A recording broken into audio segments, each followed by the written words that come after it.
we'll get for everyone that's online. Jordan's recording it for his own purposes. So if you have questions, you can put them in the chat and I can ask them when it finishes. And then we'll also open it up when you can unmute when he finishes too. So a couple little options for you, but welcome and we'll get started. Thanks, Jordan. Thank you. I'm Jordan Hansen. I'm a member of the Dystonia, Minnesota advocacy group. And today I want to talk about my experience.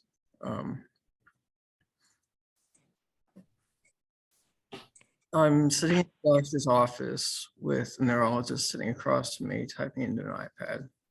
She's adjusting my settings for the first time after 18 hours of surgery.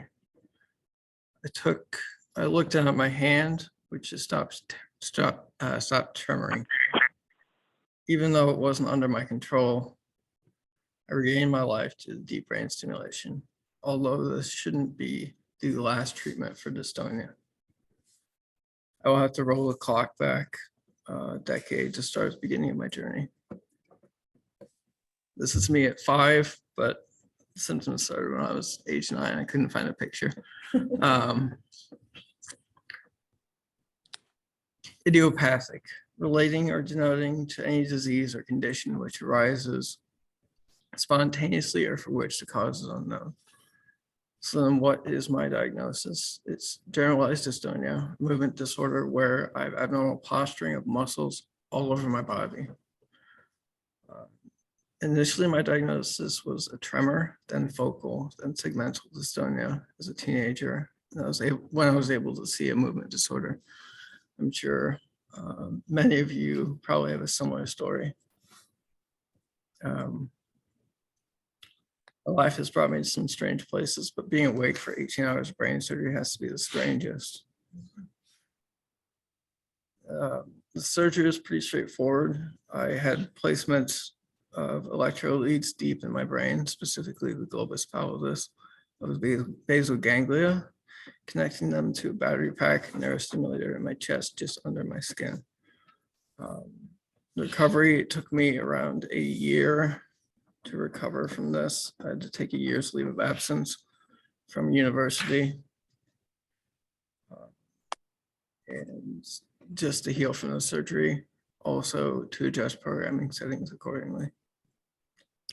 I noticed that with this hardware placed inside my body, I was fatigued more easily and I tended to get severe headaches. Luckily, this has been managed via Botox injections and listening to my fiance about slowing down when I need to. Now, I guess you're wondering why would I get something as drastic as brain surgery, especially with these side effects. My symptoms began to worsen the more I would study, specifically in academically rigorous courses, calculus, cell bio, genetics, and of course, OChem. My forearms started to become more excruciatingly painful during this time, so much so that I wasn't able to write more than a few sentences at any given time.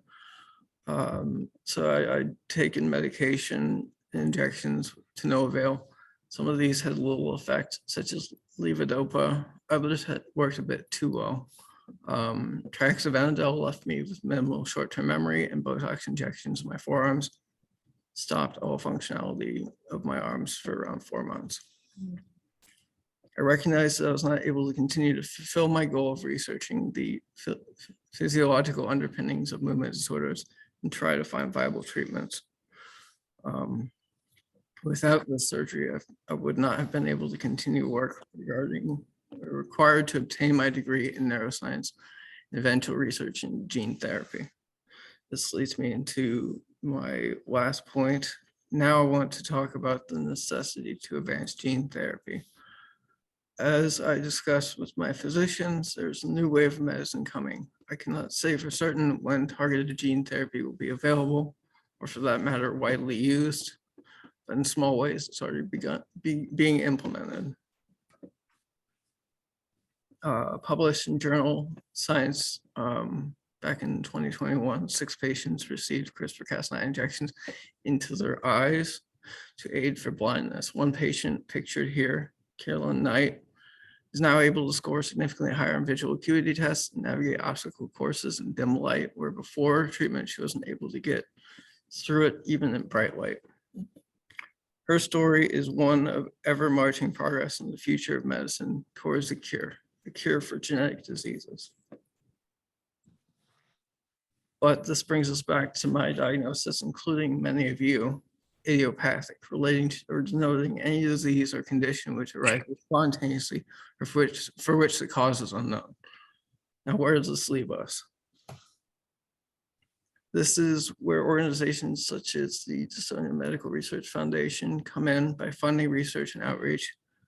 That way we don't have to just be labeled as cause unknown. Thank you.